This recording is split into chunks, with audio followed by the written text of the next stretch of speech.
Hello everyone, welcome to Anubha study facts. आज हम बात करने वाले हैं guys child development and pedagogy के कुछ इंपॉर्टेंट क्वेश्चंस की which is most important for all competitive exam आपका सीटेट जो कि 31 जनवरी को आने वाला है। उसके लिए आज हम पूरा एक सेट पेपर लगाने वाले हैं।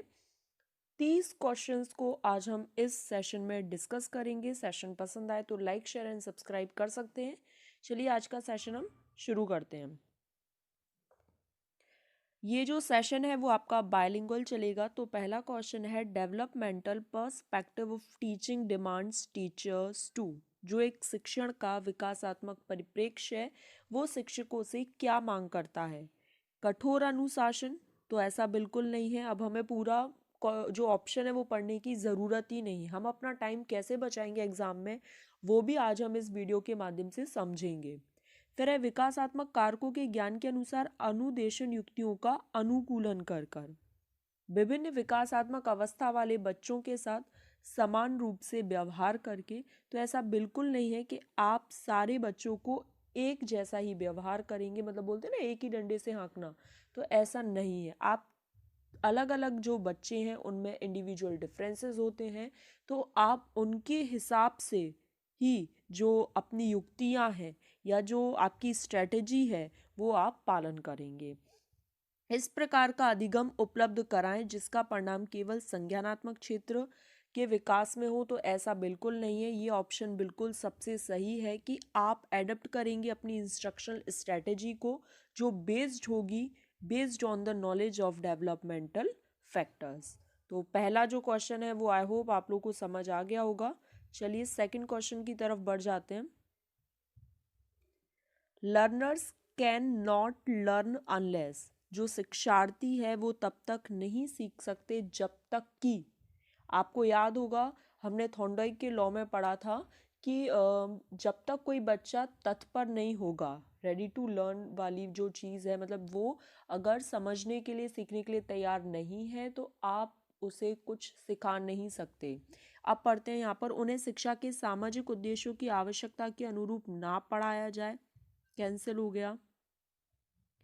उन्हें ये पता ना हो कि जो तथ्य उन्हें पढ़ाया गया है या पढ़ाया जा रहा है वो निकट भविष्य में उनका परीक्षण किया जाएगा। तो ऐसा कुछ भी नहीं है। वो सीखने के लिए जब तक तैयार नहीं होंगे, they are prepare to learn, जब तक वो तैयार नहीं होंगे आप उन्हें नहीं सिखा सकते। तो ये थर्ड ऑप्शन हमारा बिल्कुल करेक्ट हो जाएगा। चलिए यहाँ तक की बात आप लोगों को समझ आ रही हो तो बताइए। थर्ड है theory of social learning emphasizing on which of the following factor. सामाजिक अधिगम का जो सिद्धांत है, सामाजिक अधिगम का सिद्धांत के बारे में किसने बात की है। तो सबसे पहले सोशियो कल्चरल थ्योरी से आप लोगों को पता चल जाएगा कि वाइगॉत्स्की के द्वारा ये बात की गई है। अब किस पर उन्होंने ध्यान दिया है, तो देखिए ये बात है जो प्रकृति है, मतलब यहाँ पर बात आ रही है हेरिडिटी से। ठीक, अनुकूलन एडेप्टेशन, पाठ संशोधन। अब ये जो नर्चर है मतलब जो पोषण है, यहाँ पर एनवायरमेंट है और समाज। एनवायरमेंट से अगर कोई व्यक्ति प्रभावित हो रहा है तो जो पर्यावरण है जिसमें हम रहते हैं उसमें ही समाज बनता है। तो कहीं ना कहीं सामाजिक अधिगम का जो सिद्धांत है वो किससे रिलेटेड है, पोषण से, नर्चर से रिलेटेड है। नेक्स्ट क्वेश्चन की तरफ बढ़ जाते हैं। मनोसामाजिक सिद्धांत जो साइकोलॉजिकल साइको सोशल जो थ्योरी है ये हमने पढ़ी है। अगर अभी तक आप लोगों ने नहीं देखी तो CDP full course by Anubha study effects में लिंक आपको डिस्क्रिप्शन बॉक्स में दे दूंगी। एरिक्सन की थ्योरी है, ज़रूर पढ़िएगा। इसमें 8 स्टेजेस में उन्होंने पूरी लाइफ के बारे में बात की है। तो उसमें उन्होंने किसकी बात की अगर आपने देखा होगा तो इंडस्ट्री वर्सेस इन्फीरियरिटी। मतलब एक स्टेज जो होती है वो एक पॉजिटिव पर्सपेक्टिव लेके आती है और एक उसी स्टेज में एक नेगेटिव पर्सपेक्टिव रहता है। देख ही रहिएगा अगर अभी तक आपने नहीं देखी है तो दम के मुकाबले में हीनता स्तर के बारे में यहाँ पर बात की गई है। नेक्स्ट क्वेश्चन की तरफ बढ़ जाते हैं। The fact that children require culturally relevant knowledge and skills is attributed to. ये तथ्य है कि बच्चों को सांस्कृतिक रूप से प्रासंगिक ज्ञान की आवश्यकता होती है। तो ये कल्चर के बारे में किसने बात की है, तो लेव वाइगॉत्स्की हमारा आंसर हो जाएगा। इस तरीके से कुछ चीज़ें तो बिल्कुल देखते ही साथ हिट हो जानी चाहिए, आपने इतनी बार पढ़ रखी हैं। फिर है, आप एक शिक्षिका या शिक्षक के रूप में रैगिंग और धमकाने के सख्त विरोधी हैं और इस संदर्भ में विद्यालय में आप पोस्टर लगवाते हैं तथा समिति बनवाते हैं और आपसे जुड़ने वाले जो किशोर हैं वो इस विचार के दृढ़ विश्वासी हैं। तो ये सबसे पहले तो ये नैतिक विकास के बारे में बात हो गई, कोलबर्ग के बारे में बात हो गई। तो इसमें लेवल कितने हैं? 3 लेवल हैं। स्टेजेस कितनी हैं? 6 स्टेजेस हैं, ये याद रखिएगा। तो जब व्यक्ति अपने स्वार्थ से बढ़कर दूसरे की भलाई के लिए काम करता है तो वो किस लेवल में आता है? पोस्ट कन्वेंशनल लेवल में आता है, उत्तर पारंपरिक स्तर में आता है। यहाँ तक की बात अगर सबको क्लियर हो गई हो तो एक लाइक बनता है, एक लाइक कीजिए, उससे बताइए कि हाँ आप लोगों को सेशन पसंद आ रहा है। प्रगतिशील शिक्षा निम्नलिखित में से किस कथन से संबंधित है? तो प्रोग्रेसिव एजुकेशन की बात किसके द्वारा की गई है? जॉन डुई के द्वारा। अब उन्होंने क्या बात कही है? उन्होंने ये कहा है कि जो बच्चा है वो अपने hands on experience, hands on activity से सीखता है, मतलब लर्निंग बाय डूइंग की बात की है, बच्चा करके सीखता है। यहाँ पर देख लेते हैं हम, जो शिक्षक सूचना और प्राधिकार के प्रवर्तक होते हैं, ज्ञान प्रत्यक्ष अनुभव, देखिए प्रत्यक्ष अनुभव की बात की है, जो डायरेक्ट एक्सपीरियंस से आता है, कोलेबोरेशन से आता है, उसकी बात किसने की है? जॉन डुई ने की है। तो हमारा सेकंड ऑप्शन बिल्कुल करेक्ट हो जाएगा। सेकंड ऑप्शन इसलिए करेक्ट हो जाएगा क्योंकि जॉन डुई ने किसकी बात की है? Hands on activity, hands on experience की बात की है। नेक्स्ट है, बहुबुद्धि का जो सिद्धांत है ये हॉवर्ड गार्डनर के द्वारा दिया गया है। अगर अभी तक आपने नहीं देखा है तो सीडीपी फुल कोर्स बाय अनुभव स्टडी फैक्ट्स लिंक मैं डिस्क्रिप्शन बॉक्स में दे दूंगी, वहाँ पर देख लीजिएगा। उससे क्या आपको पूरी जो थ्योरी ऑफ इंटेलिजेंस है वो भी मिल जाएंगी, हॉवर्ड गार्डनर का जो मल्टीपल इंटेलिजेंस थ्योरी है वो भी मिल जाएगी। उसमें अगर आपने ये पढ़ा होगा तो आज आप इस क्वेश्चन का आंसर कर पाएंगे कि एयरफोर्स पायलट बनने के लिए कौन सी बुद्धि की आवश्यकता होती है? तो गतिक।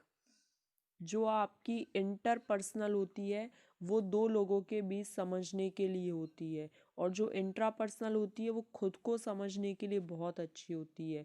और लिंग्विस्टिक, जिसकी भाषा पर पकड़ अच्छी हो, आपका एडवोकेट हो सकता है, आपके टीचर हो सकते हैं, एक कवि हो सकता है, इनके बारे में। फिर बात आती है, थोड़ा सा इसको जूम कर लेते हैं, जो फैक्टर दिया गया है बुद्धि के बारे में, स्पीयरमैन ने, ये भी मैंने कराया है थ्योरी ऑफ इंटेलिजेंस में, आप देखिएगा तो आप समझ जाएंगे। उसमें इन्होंने जो जी फैक्टर है, सबसे पहली बात तो इन्होंने 2 फैक्टर थ्योरी दी है, तो ये आपको पता होना चाहिए। और इसमें उन्होंने बात किसकी की है? जी फॉर सामान्य बुद्धि, जनरल इंटेलिजेंस की। तो इस तरीके से अगर आपने ये पढ़े हैं तो आप ये क्वेश्चंस बहुत अच्छे से डील कर पाएंगे। ठीक। छिपी हुई वस्तुएं ढूंढ निकालना, तो छिपी हुई वस्तुओं को ढूंढ निकालना संज्ञानात्मक कार्य, तो ये सबसे पहले तो रिलेटेड है किससे? प्याजे से। प्याजे की थ्योरी नहीं देखी है तो अगेन वही सीडीपी फुल कोर्स में आपको मिल जाएगी। तो बच्चा जो है वो आपने देखा होगा, वस्तु स्थायित्व अगर आ जाता है बच्चे में तो जो चीज़ उसके सामने नहीं भी है उसको भी वो ढूंढ निकालता है। ऑब्जेक्ट परमानेंस इसका सही आंसर हो जाएगा। यहाँ तक की बात सबको क्लियर हो रही है?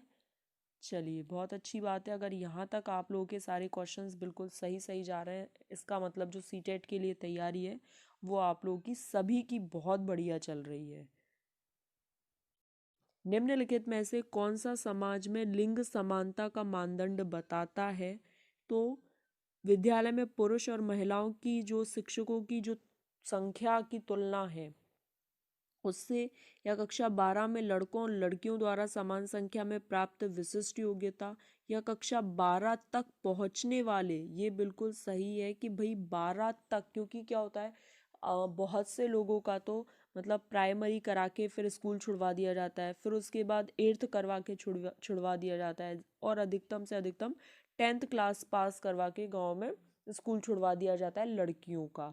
तो अगर कक्षा 12 तक पहुंचने वाले लड़कों और लड़कियों की संख्या की अगर तुलना की जा रही है और वो इक्वल निकल रही है, तब तो बात ठीक है कि हाँ भाई जेंडर यहाँ पे बायसनेस शो नहीं हो रही है। और अदरवाइज ऐसा नहीं है तो मतलब वो जेंडर बायस कहीं ना कहीं शो हो रहा है। वैयक्तिक अंतरों का ज्ञान शिक्षकों की मदद किस में करता है? अगर आपको पता हो कि इंडिविजुअल डिफरेंसेस हैं तो उसका कहाँ पर शिक्षक मदद कर सकता है? तो पिछड़े शिक्षार्थियों के साथ कठोर परिश्रम करने की निरर्थकता को समझने में, क्योंकि वे बाकी कक्षा के समान कभी नहीं हो सकते। तो ऐसी बात बिल्कुल नहीं है, और ये इतनी निगेटिव चीज़ तो कभी भी हमारे क्वेश्चन का आंसर नहीं हो सकती जब तक कि क्वेश्चन में नोट ना दिया हो, ध्यान रखिएगा। ठीक। व्यक्तिगत अंतरों को शिक्षार्थियों की असफलता की स्वीकृति बिल्कुल नहीं। सभी शिक्षार्थियों को समान रूप से लाभ पहुंचाने के लिए उनकी प्रस्तुति शैली को एक रूप बनाने में, ये भी ऐसा बिल्कुल नहीं है। सभी शिक्षार्थियों की व्यक्तिगत आवश्यकताओं का आप आकलन करें और उसके अनुरूप उनको पढ़ाएं। ये सबसे बेस्ट है कि आप पहले बच्चों को असेस करें, इंडिविजुअली असेस करें, उनकी नीड्स क्या है उनको समझें, फिर उसके बाद उनको पढ़ाएं। ये सबसे अच्छा तरीका होता है। नेक्स्ट क्वेश्चन की तरफ बढ़ जाते हैं। असेसमेंट फॉर लर्निंग क्या है? सीखने के लिए आकलन क्या है? तो अभिप्रेरणा को बढ़ावा देता है।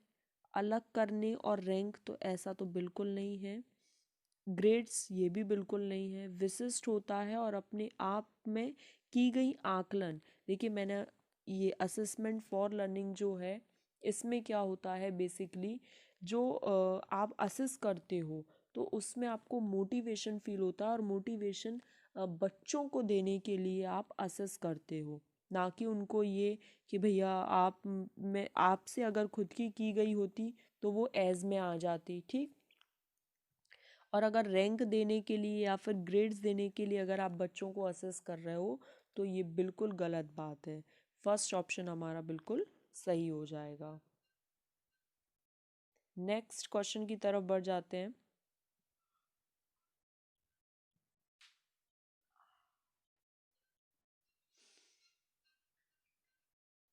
School based assessment, school based विद्यालय आधारित आकलन क्या है? तो क्या है? परिणामों की अपेक्षा परीक्षा तकनीकों पर केंद्रित।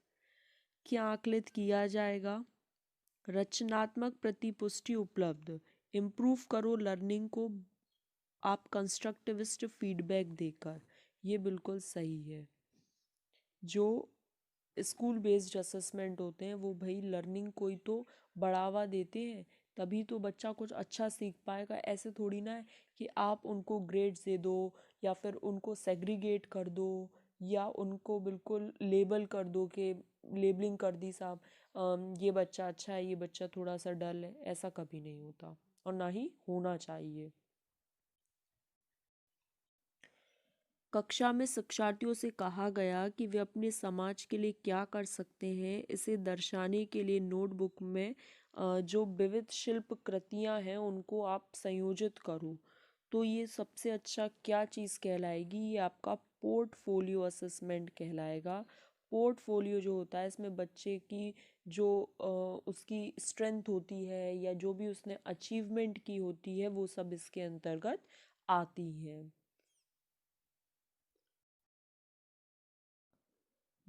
शिक्षार्थियों को सबसे कम प्रतिबंधित विद्यालय वातावरण रखने के माध्यम से विद्यालय लड़कियों और अलाभान्वित वर्गों के लिए शैक्षिक अवसरों को समान करेगा।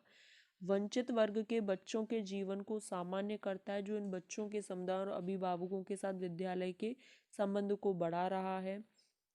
विज्ञान मेला और प्रश्नोत्तरी जैसी गतिविधियों में अलाभान्वित बच्चों को भागीदार बनाता है या दूसरे बच्चों को संवेदनशील बनाता है कि वो अलाभान्वित बच्चों को दबाएं नहीं और ना ही उनको नीचा दिखाएं। ये बिल्कुल ऑप्शन सही है। देखिए, कुछ कुछ तो क्वेश्चंस ऐसे दिए हैं जो बिल्कुल आपको देखते ही साथ समझ आ जाएंगे और आप बिल्कुल उनको टिक कर लेंगे। टाइम कहाँ पर हमें कैसे क्या बचाना है ये भी हमें देखते चलना है। एकाग्रता समय के साथ मेल बैठाने के लिए, मतलब बच्चे में कहीं ना कहीं अटेंशन की कमी है। ठीक, क्योंकि एकाग्रता बैठानी है, उसके साथ तालमेल बैठाना है। कार्य को पूरा करने के लिए आवंटित समय को घटाना और चरणबद्ध तरीके से एकाग्रता समय को बढ़ाना, ये किस प्रकार के विकार से निपटने के लिए है?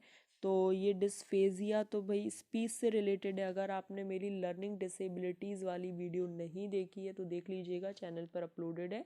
CDP फुल कोर्स बाय अनुभव स्टडी फैक्ट्स में मिल जाएगी।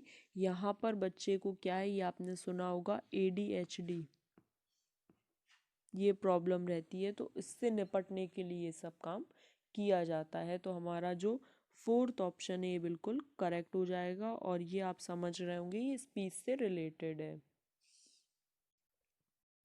नेक्स्ट क्वेश्चन की तरफ बढ़ जाते हैं।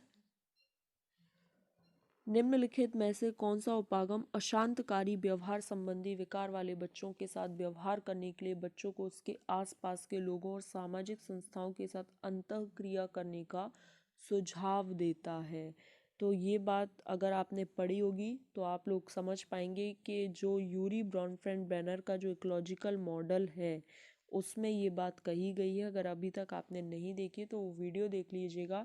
उसमें इस तरीके से रहता है, यहाँ पर ये बच्चा है, इसका ये इमीडिएट सराउंडिंग है, फिर इस तरीके से यहाँ पर ये पूरे एक एक सर्कल में सारी बात कही जाती है। इस तरीके से यहाँ पर ये 5 सर्कल की बात होती है। अगर अभी तक आपने नहीं देखी है तो वीडियो ज़रूर देख लीजिएगा।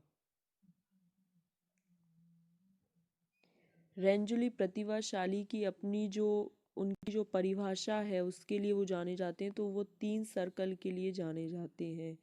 यहाँ पर जो बच्चा होता है वो उन्होंने ये बताया है कि गिफ्टेड है, क्योंकि उसमें क्या है, क्रिएटिविटी बहुत ज़्यादा होती है और वो चीज़ों को बहुत अच्छे से समझता है।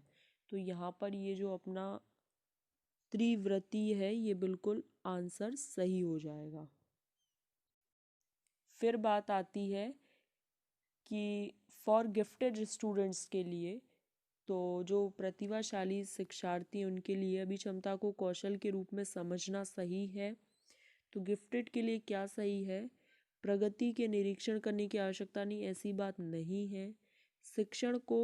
शिक्षक को अनुकूलन करना चाहिए, जैसे शिक्षार्थी में बदलाव आता है वैसे ही आपको ज़रूरत है अपने आप में बदलाव लाने की। ये नहीं कि वही व्याख्यान मेथड जो लेक्चर मेथड चला आ रहा है बस वही घिसा पिटा सा चलाया, आप कुछ बच्चों के लिए अच्छा करना ही नहीं चाह रहे हैं, ऐसी बात नहीं है। जो गिफ्टेड है वो क्या है, अगर आप उन्हें बहुत स्लो चीज़ें सिखाएंगे, अगर आप स्लो लर्नर के साथ तालमेल बिठाते हैं तो गिफ्टेड स्टूडेंट्स को बोरिंग होने लगता है। तो कुछ ऐसा करो, अपने आप में अनुकूलन करो और अपने जो मेथड्स हैं उनमें चेंजेस लाओ। अधिगम निरोग्यता वाले बच्चों की प्रगति का निरीक्षण करने के लिए निम्नलिखित में से कौन सी पद्धति सबसे उपयुक्त है? तो कौन सी विधि सबसे उपयुक्त होगी, वो आपकी होगी structured behaviour observation.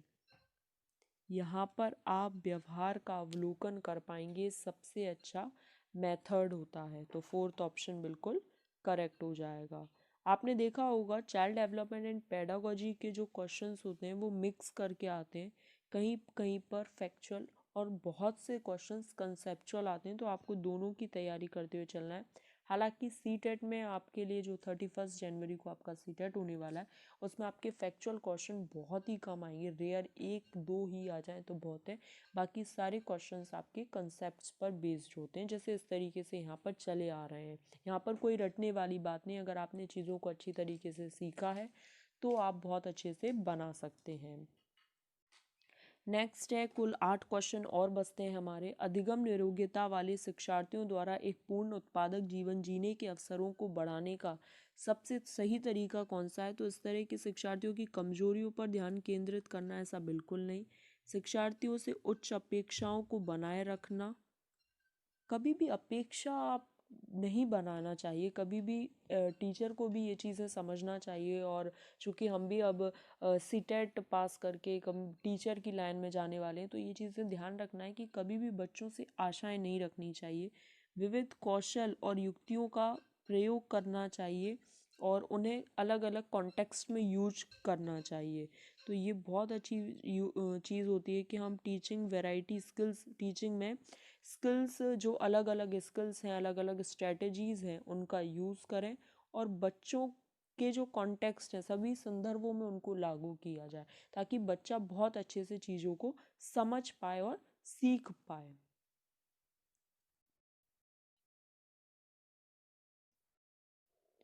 According to socio cultural theory of Vygotsky, तो बायगॉट्स्की तो अभी तक आप लोगों ने थ्योरी देख ली होगी, और जिन्होंने नहीं देखी है, जो फर्स्ट टाइम प्रिपरेशन कर रहे हैं, तो देख लीजिएगा, सीडीपी फुल कोर्स बैनुबा स्टडी फैक्ट्स में आपको मिल जाएगी। तो जो उन्होंने बात बताई है, उन्होंने संस्कृति और भाषा, उन्होंने दो ये बात तो कही, उन्होंने लैंग्वेज की बात कही है, कल्चर की बात कही है, और सोसाइटी की बात कही है। तो जो संस्कृति और भाषा है वो विकास में महत्वपूर्ण योगदान देते हैं अपना, ये बात अकॉर्डिंग टू वाइगॉत्स्की बिल्कुल सही है। आगे बढ़ जाते हैं। टू एक्सप्लेन, प्रिडिक्ट एंड और control phenomena are the goals of, व्याख्या, अनुमान अथवा नियंत्रण प्राकल्पना किसके लक्ष्य हैं? तो ये वैज्ञानिक मेथड है, ये साइंटिफिक मेथड है। ठीक, आगे बढ़ जाते हैं। कक्षा 7वें का जो शिक्षार्थी है वो देखिए यहाँ पर मैथ्स पेडागोजी से भी क्वेश्चन आ गया है, तो उसको समझने की कोशिश कीजिएगा कि कक्षा 7 का शिक्षार्थी गणित में त्रुटियां करता है, और एक शिक्षक के रूप में अब आप क्या करेंगे? तो शिक्षार्थी को सही उत्तर उपलब्ध कराएंगे, शिक्षार्थी को कैलकुलेटर का प्रयोग करने की अनुमति दे देंगे, शिक्षार्थी से कहेंगे कि वह विकल्पनात्मक पद्धति का उपयोग करे और स्वयं त्रुटि का पता लगाए और उसे दोबारा सॉल्व करे। आप स्टूडेंट से कहेंगे कि अल्टरनेटिव मेथड का यूज़ करो और रीडू इट, इसको दोबारा करो और एरर को छांटने की खुद से कोशिश करो। थर्ड ऑप्शन बिल्कुल सही हो जाएगा। देखिए मैथ्स पेडागोजी से भी क्वेश्चंस बन रहे हैं ना, तो अब आपको हर तरीके से तैयार होना है। संवेगात्मक बुद्धि बहुबुद्धि सिद्धांत के किस क्षेत्र के साथ संबंधित है? इंट्रा और इंटर इमोशनल जो इंटेलिजेंस जो है वो आपने पढ़ी होगी हॉवर्ड गार्डनर की। तो जो संवेगात्मक बुद्धि है तो वो कहीं ना कहीं इंटर और इंट्रा से ही जुड़ी है, इस वजह से क्योंकि यहाँ पर व्यक्ति दूसरे की भावनाओं को समझता है, और इंट्रा में क्या होता है, यहाँ पर अपनी भावनाओं को समझता है, तो कहीं ना कहीं ये इमोशनल इंटेलिजेंस से अटैच्ड है। ठीक, तो फर्स्ट ऑप्शन हमारा बिल्कुल करेक्ट हो जाएगा। आगे बढ़ जाते हैं। संवेग के मनोविज्ञान में निम्नलिखित में से किस तत्व पर सबसे कम ध्यान दिया गया है? कम ध्यान दिया गया है, तो emotion is a subjective feeling and varies from person to person, ये बात बिल्कुल सही है, लेकिन हमसे पूछा गया है लीस्ट, मतलब हमें कोई निगेटिव एस्पेक्ट देखना है। इमोशंस में not only occur with in individual student but also with in the entire class, ऐसा नहीं है कि एक बच्चे में नहीं होता और पूरी क्लास में हो जाता है emotion. Emotions are a complex pattern of arousal and cognitive interpretation, ये बिल्कुल सही है। Emotional process involves physiological as well as a, जो हमारी मनोवैज्ञानिक और जो संवेगात्मक प्रक्रियाएं हैं वो ये सब आपस में जुड़ी हुई हैं, क्योंकि अगर आपने डेवलपमेंट वाली थ्योरी देखी होगी तो आपको पता होगा कि ये आपस में एक दूसरे से इंटरकनेक्टेड रहते हैं। तो सेकंड ऑप्शन बिल्कुल करेक्ट हो जाएगा, क्योंकि हमसे लीस्ट पूछा गया था, ये ध्यान रखिएगा, लीस्ट पूछा गया था।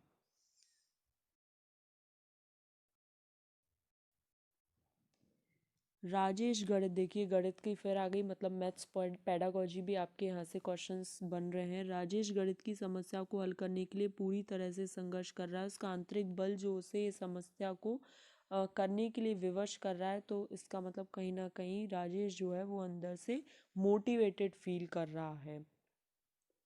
तो ये हमारा देखिए पहली बार में पढ़ते साथ ही हो गया ये तो। अब यहाँ पर ये जो ड्राइव रिडक्शन थ्योरी है, अगर आपने ये पढ़ी होगी तो आप ये कर लेंगे। तो सबसे पहले क्या है, किसी भी चीज़ की आवश्यकता होना बहुत ज़रूरी है, नीड जब तक नहीं होगी तब तक कुछ नहीं होगा। फिर ड्राइव चाहिए, अब उसके भाई जब वो उसे कंप्लीट करना है हमें तो एक ड्राइव की भी आवश्यकता है। फिर एकदम एक आग सी जलती है कि हाँ अब तो मुझे ये करना ही है, मैं ये करके ही रहूँगी। फिर हम उस चीज़ के पीछे भगते हैं, जैसे सीटेट है, चलिए इसका एक सीटेट का एग्जाम्पल लेके समझने की कोशिश करते हैं। सबसे पहले आवश्यकता क्या हुई, टीचर बनना है हमें, ठीक है भैया ये हमारी आवश्यकता है। फिर हमें ड्राइव मिली, मतलब हम थोड़ा सा अपने आप को पुश ऑन करने लगे कि हाँ अब हमें पढ़ना है। फिर हमारे पास यहाँ पर उत्तेजना जागृत हो गई कि अब तो हमें पढ़ना है। फिर लक्ष्य उन्मुखी मतलब हमें गोल डायरेक्टेड बिहेवियर और हमें सीटेड दिखने लगा। फिर अब जो 31 जनवरी को हमारा एग्ज़ाम होने वाला है, अब हम हो गए उसमें पास, मतलब अचीव कर लिया। तो रिडक्शन ऑफ अराउजल, जो आग जली थी ना पढ़ने की, सीटेट को पास करने की, जब वो पास हो जाएंगे, जब अचीव हो जाएगा तो उसमें रिडक्शन आ जाता है। तो किस तरीके से यहाँ पर बात हो रही है, सबसे पहले नीड मतलब एक आवश्यकता, फिर ये ड्राइव जो हमें खींचती है, ले जाती है कि फिर अराउजल मतलब एक आग सी जलेगी। गोल डायरेक्टेड बिहेवियर, यहाँ पर हम उसके प्रति काम करते रहेंगे जो हमें गोल दिख रहा है। जब वो अचीव हो जाता है तो रिडक्शन ऑफ अराउजल, जो एक मन में ज्वाला सी जली थी ना पढ़ने के प्रति, वो सब बिल्कुल कम हो जाती है। बेंड्यूरा के सामाजिक अवलोकन पर आधारित अधिगम सिद्धांत में निम्नलिखित में से कौन सी प्रक्रिया होती है? तो बेंड्यूरा का जो सिद्धांत है वो क्या है? SLT, social learning theory. इसमें उन्होंने बात की है अटेंशन, रिटेंशन, रिप्रोडक्शन और मोटिवेशन। ठीक, अटेंशन, रिटेंशन, रिप्रोडक्शन और या फिर मोटिवेशन, या फिर इसी को इन्होंने कहा है रीइंफोर्समेंट। क्या कहा है? रीइंफोर्समेंट। चलिए अब यहाँ पर हम ऑप्शंस के थ्रू देख लेते हैं। तो कहाँ पर दिख रहा है? ये हमें दिख रहा है रिटेंशन, प्रतिधारण। तो गाइज यहाँ पर इस तरीके से हमने कितने 30 क्वेश्चंस को सॉल्व कर लिया। अब आप लोग मुझे बताएंगे कि आपके 30 में से कितने मार्क्स आए और ये सेशन आप लोग के लिए कितना ज़्यादा बेनिफिशियल रहा। और अगर आप इसी तरीके के और सेशंस देखना चाहते हैं तो कमेंट करके बताइए, हम और सेशंस लाएंगे आपके लिए। और सेशन पसंद आए तो लाइक, शेयर एंड सब्सक्राइब कीजिएगा चैनल को, ताकि इसी तरह की और वीडियोस आपको देखने को मिलती रहे। और शेयर ज़रूर कीजिएगा जो लोग आपके फ्रेंड्स या जो भी तैयारी कर रहे हैं टीचिंग एग्ज़ाम्स की, क्योंकि टीचिंग एग्ज़ाम में चाइल्ड डेवलपमेंट पेडागोजी पूछा ही जाता है। और कमेंट करके अपने मार्क्स ज़रूर बताइएगा। चलिए नेक्स्ट सेशन में हम नेक्स्ट टॉपिक के साथ मिलेंगे। Thanks for watching this video.